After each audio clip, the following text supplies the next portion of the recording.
aku enggak. Kalau aku jadi aku emang yang benar-benar nol waktu itu. Langsung disuruh presentasi.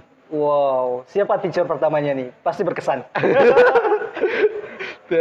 Tutor pertama saya itu sebenarnya ada 3 langsung sih yang pertama yang megang saya itu. Yang pertama itu ada Mr. Junaidi PhD. Oh. Nah, dia award di Make Scholarship di Jepang. Masya Allah. Nah, yang kedua itu ada Mr. Syahdan. Terus ada empat.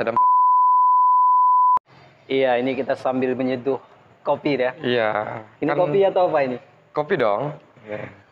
Coba seduh dulu nih. Coba. Karena ada kopi ada cerita kan? Ada kopi ada cerita. Kalau kata orang sih begitu. Mari kita lihat. Apa cerita kita malam ini? Malam ini ceritanya kayaknya asik nih.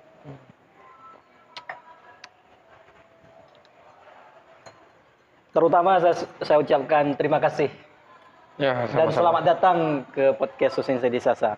Oke. Di tengah-tengah sibuknya kan, sekarang saya mau tanya terlebih dahulu. Lihat nama dulu lah. Kita akan identitas dulu gitu perlu dia. Identitas dulu. Mengenal seorang gitu. Perkenalan nih jadi. Iya.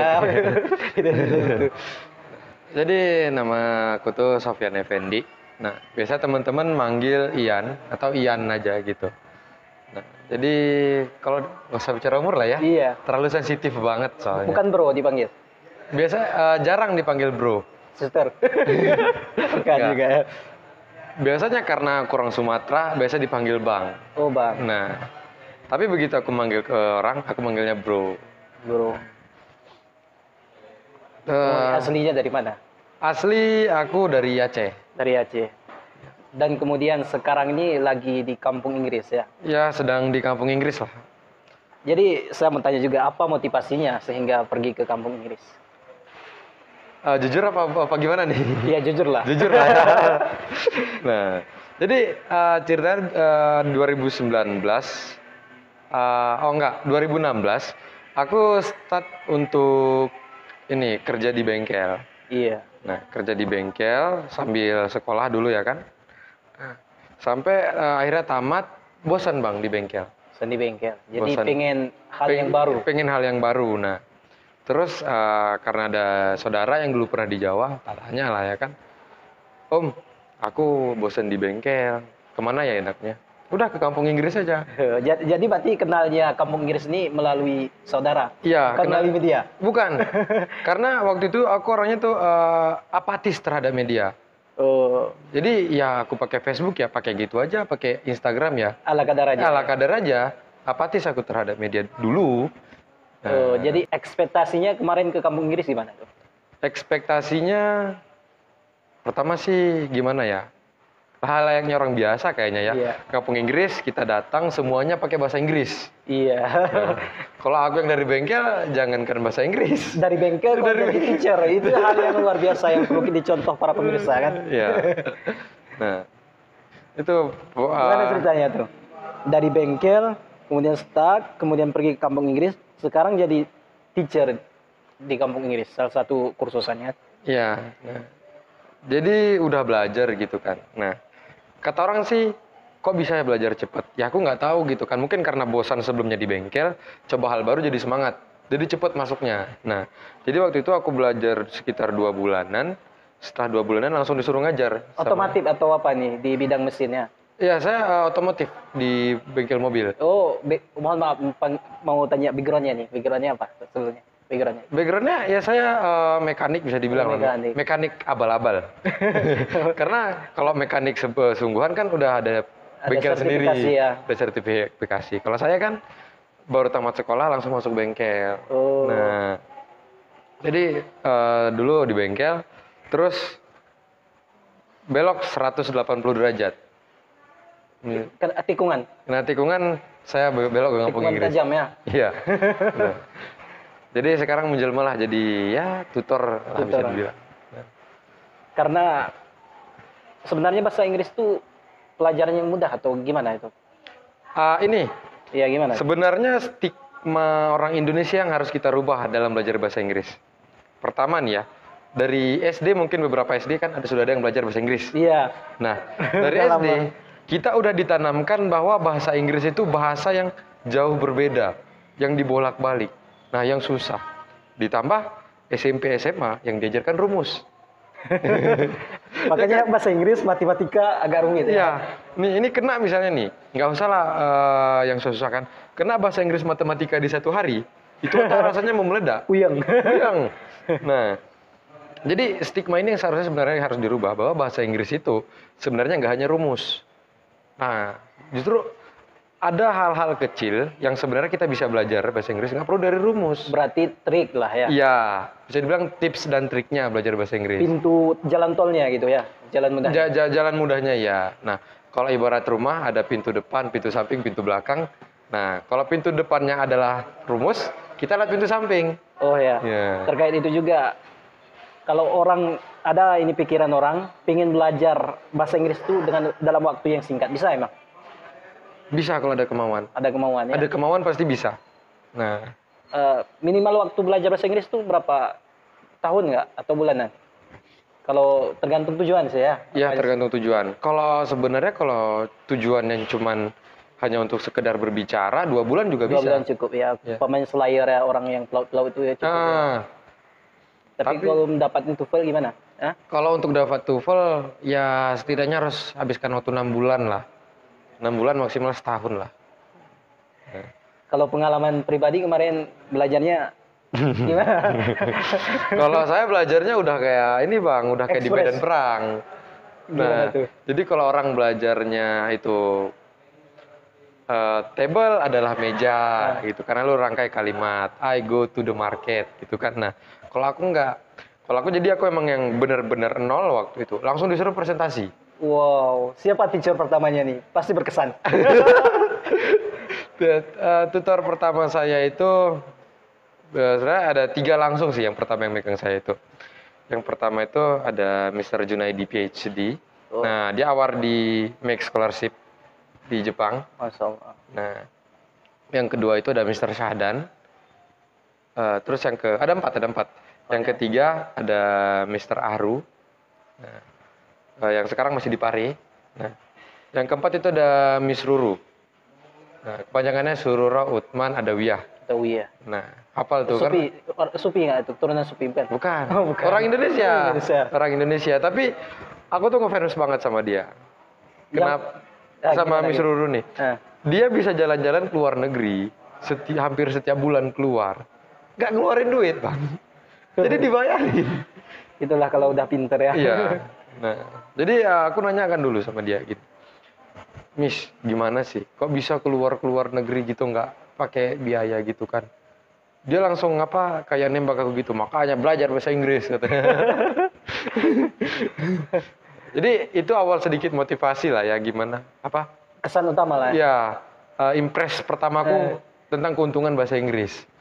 Nah, selain dari positif-positif yang lain, itu impress pertamanya tuh, yang bisa buat aku semangat belajar bahasa Inggris. Sebelumnya itu ada mentor nggak untuk belajar itu? Enggak bang, jujur. Jadi sendiri? Enggak, bahkan aku ketika masuk ke datang kampung Inggris itu aku benar-benar nol. Nol ya. Karena gini, aku kan STM nih, Mm-mm. STM. Nah, jadi waktu STM itu, jangankan bahasa Inggris, bahasa Indonesia juga nggak masuk. Ya kan? Nah, jadi memang datang-datang ke kampung Inggris ini aku benar-benar nol, taunya yes no. Yes no. Nah, boleh nanya how old are you kan? Yes. Yes. Yes no. Tapi sekarang udah berputar berapa derajat itu? Gimana prosesnya? Ya kalau dibilang berapa derajat ya 180 derajat lah kalau dari yang dulu. Dia gitu dari kan. yang dulu, dari 0 sampai 100. Sampai kalau dalam bahasa Inggris nggak ada 100 kayaknya bang. Berapa juga? Paling aku sekitar cuma 70-75. Oh. Karena untuk sampai 100 itu kita nggak ada batasan 100 itu gimana kemampuan kita sebenarnya. Itu juga sih ya. Iya. Nah, jadi apa ya? Kalau bisa dibilang ya 70-75 masih ya. Berarti tahapannya belajarnya kemarin langsung di grammarnya, di structure-nya atau gimana?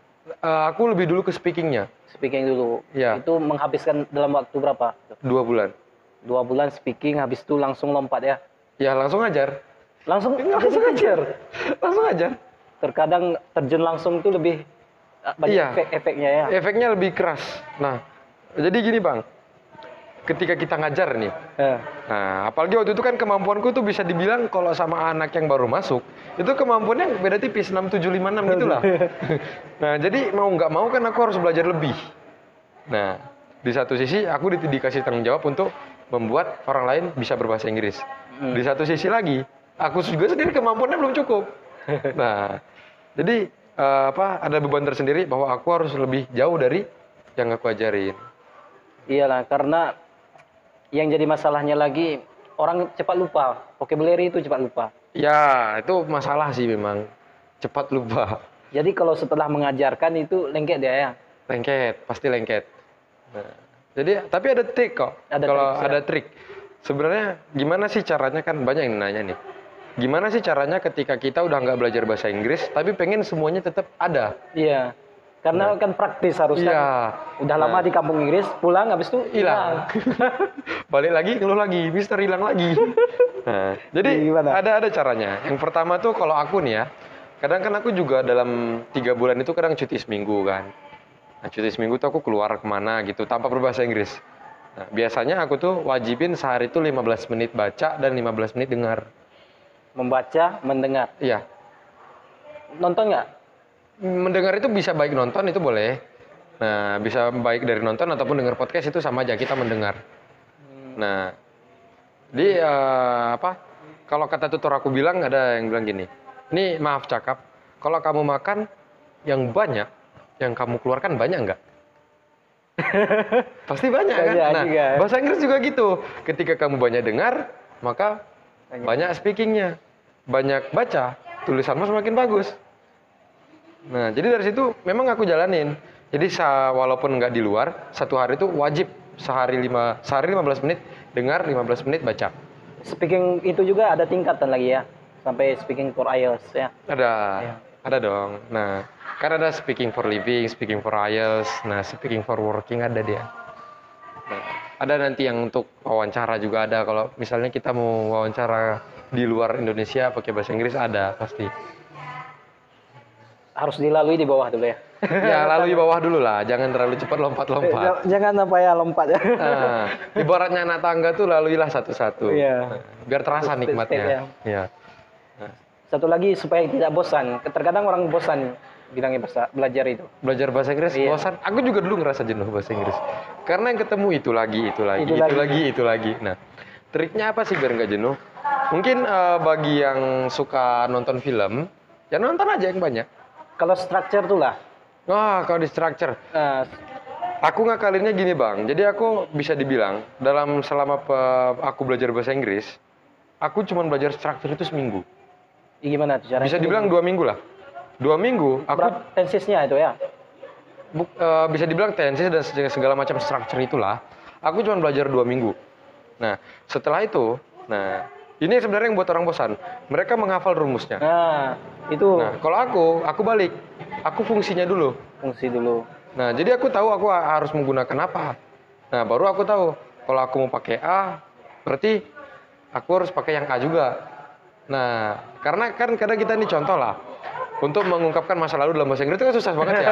Susah banget pasti kan? Masa lalu sulit lah. Iya, masalah itu sulit pasti. Nah, apalagi mengungkapkan gitu. Iya. Nah, balik ke topik dulu. Nah, jadi dalam bahasa Inggris itu untuk mengungkapkan masa lalu aja itu ada 7 cara. 7 cara. 6. Ada 6. Gimana itu? Yang 4 ini ada past namanya. Yang 2-nya lagi ada pecahan dari present. Nah, kalau kita bicara dalam bahasa Indonesia, masa lalu itu ada kemarin yang dulu selesai. Selesai. 3 aja ya. Sama tadi paling kan? Tadi, kemarin dulu. Dulu. Nah, bahasa Inggris ada 6. Apa aja tuh? Biar Ada 6. pemirsa juga lihat nih. Nah, ada 6. Yang pertama tuh kejadian singkat di masa lalu. Jadi yang singkat. Terus?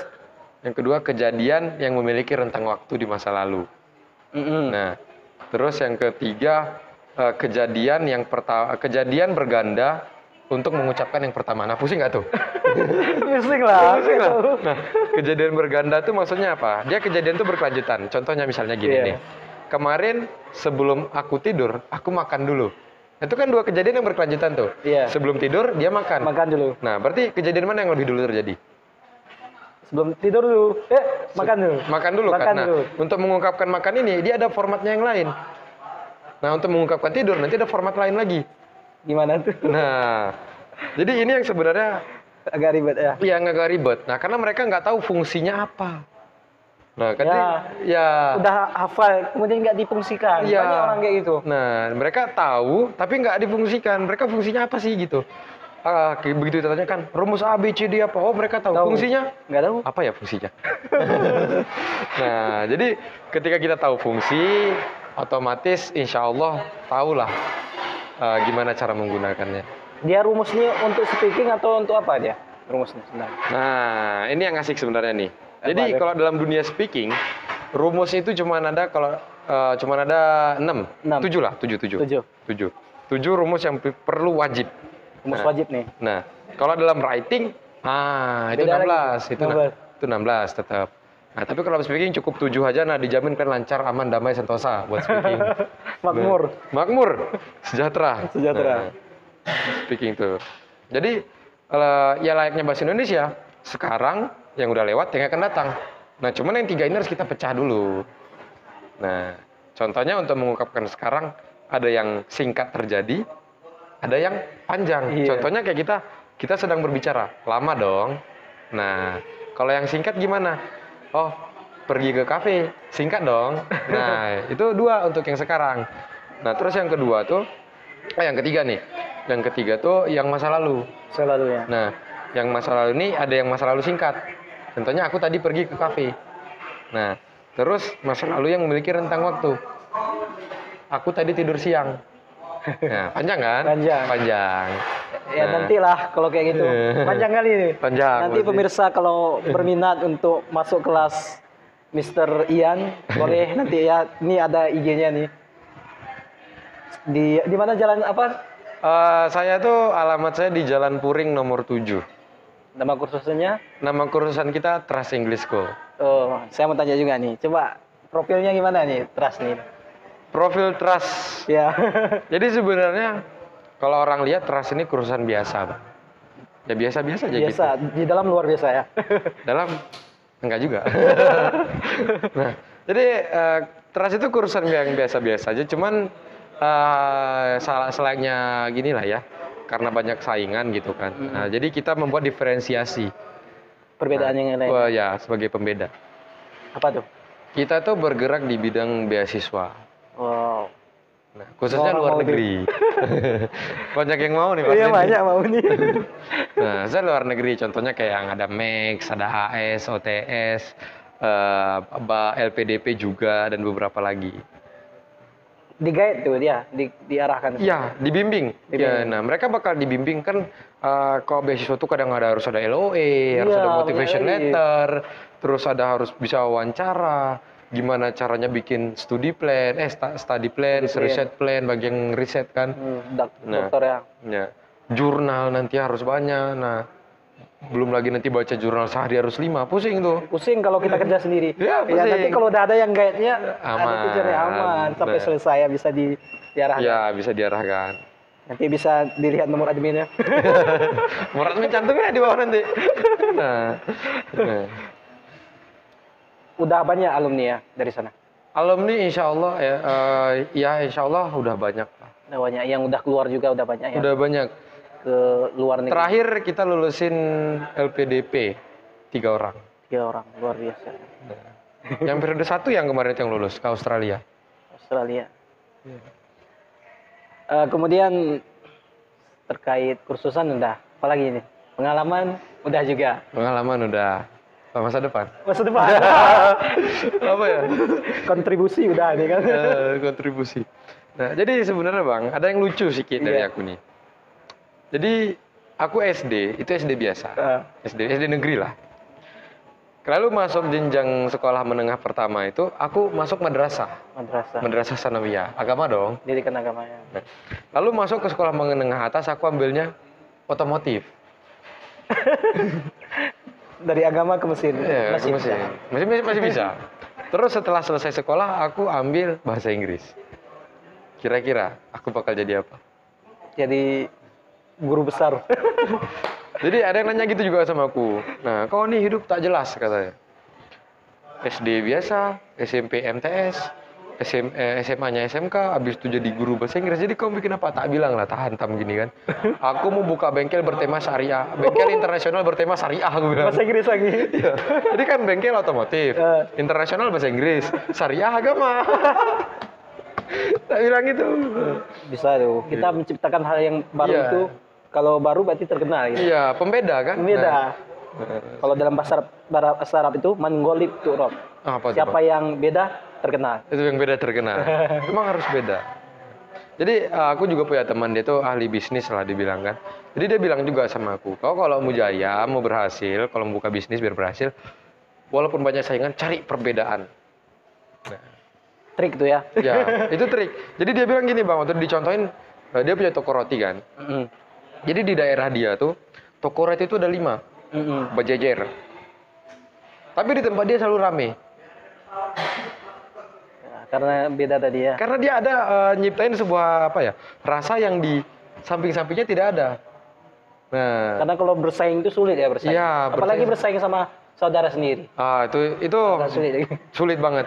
Nggak ada beda sama lagi. Iya. Bisnisnya. Itu bisa dibilang kalau kita bersaing sama saudara sendiri, menghancurkan tali persaudaraan. Iya. Nah, Makanya harus perbedaannya. nah, jangankan bersaing bang ya, kadang bekerja sama pun kita bisa menghancurkan tali persaudaraan sama saudara. Berarti kerja sama orang lain ya. Aku sistemnya gitu bang, aku lebih kerja sama orang yang gak aku kenal daripada sama saudara sendiri. Contoh gini lah bang, Hmm. kita buka kedai kecil-kecilan lah ya kan, warung kecil-kecilan. Kita taruh lah, contoh lah ponakan kita kasih yang jaga. Ya jaga. Nah, kita udah deal nih, oke gaji dia sekian 1 bulan kan. Nah, tiba-tiba kan keuangan lagi nggak bagus lah ya kan. Atau mungkin ada apa dia bikin masalah gitu kan. Nah, kita bilang lah jangan gini, jangan gini. Pasti dia bilang gini, alah abang nih sama saudara pun kayak gitu katanya. Ya kan? Pasti ada gesekannya. Iya, gesekannya keras di situ. Nah, jadi aku lebih baik bekerja sama orang atau mempekerjakan orang lain. Aku lebih baik gitu. Luar biasa. Jadi prinsip hidupnya itu ya. Iya, Atau ada yang prinsip lainnya? ada. Ada apa tuh? Bermalas-malas lah. Bermas, kok bermas? Karena orang malas, pintar mencari jalan keluar. Kata Bill Gates. Oh. Mantap. Nah, tapi jangan malas-malas juga lah. Maksudnya gini loh, yang dimaksud Bill Gates tuh kalau yang aku tangkap ini ya.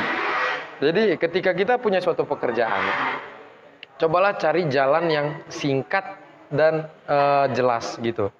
Maksudnya singkat dan jelas itu dia sempurna hasilnya. Nah, jadi contoh lagi nih, kalau dalam perbaikan mobil ya yang aku ingat, kita buka suatu part nih.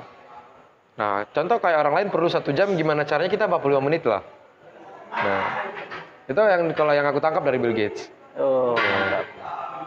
Ngopi dulu kita. Ah, panjang cerita kita. Panjang nih. ceritanya nih. Kemudian kan untuk nasihat untuk ada kawan-kawan lagi patah semangat mungkin ada yang nge-apply beasiswa tapi gagal, kemudian daftar pekerjaan tapi gagal. Coba kasih solusi itu. Dan semangat. Gini, Ya gimana tuh? kalau yang pernah yang aku selalu ini tuh ya, kalau bisa mau kerja dimanapun atau ngelamar kemanapun, kesempatan itu selalu datang dengan kesiapan. Jadi kita harus siap dulu. Balik dulu ke diri kita. Kita udah siap belum buat terima beasiswa? Nah, atau mendapat pekerjaan. Nah, kesempatan selalu bertemu dengan kesiapan. Nah, oke, aku udah siap secara mental, secara dokumen, tapi kok aku nggak dapet. Nah, apa tuh namanya? Keberhasilan akan datang kepada orang yang terus mencoba. Coba ya. Jadi walaupun gagal beberapa kali harus semangat ya. Ya Coba harus lagi. terus coba lagi. Jangan down ya. Jangan down lah. Karena gini, guru aku pun, jadi dulu tuh dia buat keterima di Max itu, dia perlu lamar 10 kali. 10 kali. Bayangin. Enggak juga ya. Nah, Apalagi orang ini yang baru sekali udah. baru sekali udah nyerah. Oh. Astagfirullah. Nah, Mau bunuh diri. Jangan. atau gini, kalau yang Iya. buat yang suka atau bukan yang suka sih, yang pingin dapat beasiswa, Jangan lupa ke bukan, Oh. bukan belum belum. iklan. Nah, jangan terpaku sama satu jenis beasiswa. Oh, Nah, jadi harus apply jadi banyak. perbesarlah chance kalian lulus. Perbesar kesempatan lulus. Gimana caranya? Misalnya kalian mau jurusan biologi lah. Biologi. Jangan daftar ke satu beasiswa doang, ke LPDP doang. Daftarlah ke Cina, ke Finlandia, ke Australia, ke Jepang. Kalau lulus semua gimana tuh? Kalau lulus semua kan kita bisa ambil satu. Oh, berarti bisa dibatalkan lagi. Iya. Nah, karena kan dia ada tahap-tahapannya, Bang. Jadi nanti dia kan dokumen dulu. Nah, kalau dokumen kita keterima di semuanya, ya udah lanjutin aja dulu. Nanti di tahap akhir kan ada tahap penerimaan. Apakah kamu memang bener-bener emang ini? Nah, dan mereka pakai sistem gugur. Contohnya misalnya ketika kita udah lewat tahap dokumen pertama, terus kita nggak kirim dokumen kedua, ya udah gugur. Nah, jadi kalau teman-teman ngerasa, wah aku cocoknya di sini nih, aku bakal lulus di sini, ya udah lu gugurkan aja semua langsung. Oh, berarti nggak ada patokan kuota kalau beasiswanya. Tergantung siapa yang kualifikasinya udah cukup Iya, gitu. kualitas. Karena gini Bang, bisa dibilang dari 10.000 pelamar beasiswa di Indonesia, yang lulus tuh nggak nyampe 1.000. Sedikit ya. Bukan karena kuota yang dibatasi, kualitas. Kualitas. Kalau kuantitas Indonesia jangan ditanya. Banyak kali orang sini. Pulau Jawa aja sama dengan Rusia. Iya, itu makanya kan. Nah, kualitasnya kurang di Indonesia. Tadi jadi buat teman-teman sebenarnya Jangan terpaku ya satu jangan beasiswa. terpaku untuk satu beasiswa. Nah, terus persiapkan diri sendiri masing-masing. Nah, baik dari secara fisik, mental, apa yang akan kalian pelajari nanti di sana. Persiapkan itu semua dokumennya gimana, profesor kalian di sana gimana nantinya. Oh, harus telusuri ke sana juga ya. Iya. Nah, karena biasanya para penerima beasiswa tuh pengen tahu seberapa tertarik kalian dengan penelitian kalian, studi kalian, dan beasiswa ini. Sehingga layak ya jadi Iya. penerima ya. Dan mereka bisa mengukur bahwa kalian layak atau tidak. Dari kesiapan ya. Ya, dari kesiapan. Karena tadi kesempatan itu akan bertemu dengan kesiapan. Orang tua kita tuh kasih biaya, kalau siap kita dikasih ya. Nah, itu. Harus Tapi- plannya pun sesuai. Gimana? Rata-rata beasiswa itu nggak ada yang ngeluarin duit loh Bang. Enggak ada. Kita nggak ngeluarin duit sama sekali. Kecuali mungkin transportasi ya, ke tempat wawancara mungkin. Nah, Kalau itu- pergi pertama enggak. Nah. Enggak. Jangan salah, contoh kayak OTS di Belanda itu mereka nyediain syarat tempat tinggal, tunjangan per bulan, terus biaya kuliah kita, biaya riset kalau kita riset, setahun bisa pulang sekali dibiayain, biaya keberangkatan pertama dan kepulangan terakhir. Jadi Iya, ya. jadi kita tinggal ya udah kita Siap. udah tinggal selesaikan riset aja atau selesaikan studi aja. Satu lagi kawan-kawan ada yang nanti setengah jalan putus, itu takut dia. Gimana ya? Gitu ya. Ada chance di situ sebenarnya, tapi ketika kalian putus di tengah jalan, apalagi di beasiswa, dendanya lebih 2 kali Denda, lipat, ya. bisa 3 kali lipat. Mau jual tanah kok? Jual rumah. Jual rumah nggak kan? Coba kita ambil contoh lah, misalnya kayak di Belanda itu tuh 30 juta, 40 juta nggak kemana buat satu semester itu. Dan biaya kuliah di sana tuh rata-rata, misalnya kita ngambil parsial lah ya beasiswanya, nggak yang ditanggung semua. Itu tunjangan per semester tuh bisa sampai 30 juta. Wow. Biaya hidup sebulannya cuma 5 juta. Mentok-mentok paling itu 5 juta udah mahal banget. Satu semester 6 bulan, 30 juta. Parsial kita bisa ambil kerja sampingan. Bisa. Bisa dong kalau kita parsial. Oh. Makanya itu banyak penerima beasiswa, sekolah lancar, rumah di kampung pun jadi. Orang tua pun terbiayai. Orang pun tua pun terbiayai karena itu dia sambil sekolah dapat duit kerja lagi. Tetap double kill ya. Ya, kalau kata orang Indonesia tuh sekali kayu dua Dua pulau pulau terlampaui. Nah, Ini makin asik nih kalau cerita kita. iya, kalau cerita beasiswa tuh nggak ada Makin habisnya. asik, sebenarnya, habis-habisnya. Tapi waktu kita nggak asik nih. Bang. Waktu emang benar sih. Kalau lagu apa ya katanya? Lagu apa tuh? Aduh lupa pula aku lagunya kan. Kayaknya suka dengerin lagu nih. Ya, aku lumayan suka dengerin lagu. Nah, request juga untuk anak-anak yang mau belajar bahasa Inggris apa lagu-lagu yang bagus untuk listening nih. Sebenarnya kalau lagu tuh aku lebih saranin ke lagu di tahun 2005 ke bawah. Oh, nggak ke atas ya. Boleh. Tapi kenapa aku saranin 2005 ke bawah? Karena instrumennya masih instrumen klasik dan tone-nya itu masih tone standar. Nah, contoh lah kita ambil lagunya Linkin Park. Nah, dia kan walaupun dia suaranya nggak jelas, tapi pengulangan atau repeat kayak di IDM-nya dia nggak ada. Jadi kita masih bisa dengar atau kita ambil lagu Westlife lah. Nah, atau lagu Michael Jackson. Itu kan enak-enak lagunya kayak Enak. Heal the World gitu kan. Wow. Nah, jadi kita bisa jelas kalau lagu-lagu sekarang lagu mana yang bisa dijadikan buat listening kita coba. Lagu lebay. Lebay semua lagu bahasa Inggris. Nah, paling kayak lagu-lagunya Stephanie Putri ya kan yang kayak I Love You 3000 atau kayak lagunya Anne Mary. Nah, itu bisa. Nah, tapi kalau kayak musisi-musisi lainnya aku malah nggak update. Kalau lagu-lagu terbaru tuh. Bahkan lagu Indonesia lagu baru aku nggak update. Aku taunya lagu Indonesia itu Purnama Merindu, Benciku Sangka Sayang. Lagu tahun berapa coba? Nggak tahu aku. Tahun berapa? Itu lagu tahun 90-an tuh. Ona Sutra Bola judulnya. Nanti ditanya orang hidup di tahun berapa ini enggak. Itu tahun 90-an itu lagu.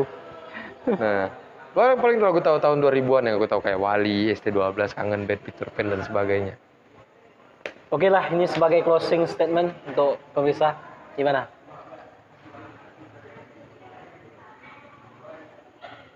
Kesempatan akan datang kepada orang yang siap. Namun kesempatan nggak pernah datang 2 kali. Tapi kesempatan akan datang kepada orang yang terus mencoba. Oke. Aplaus.